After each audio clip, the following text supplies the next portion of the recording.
flowers with a plunger cutter. First, knead your flower paste to make it pliable. To colour your flower paste icing with food colouring, add a little with a cocktail stick and knead until the colour is smooth throughout. Add more if necessary.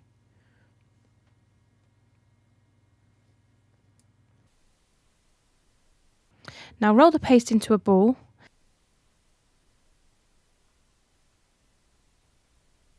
Sprinkle a little icing sugar or corn flour onto a non-stick surface and roll out gently.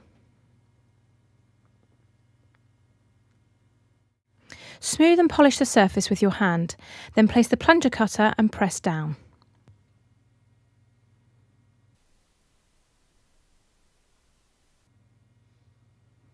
Wiggle to get a perfect cut in the florist paste and lift out.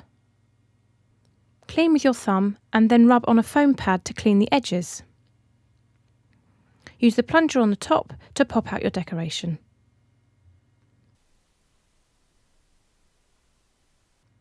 Keep spare flower paste wrapped in cling film or in a freezer bag so that it doesn't dry out. Always work the paste a little before you start.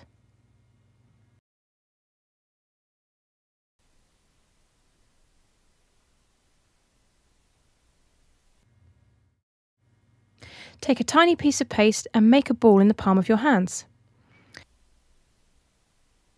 Paint a dot of edible glue into the centre of the flower with a fine paintbrush and place the ball at the centre.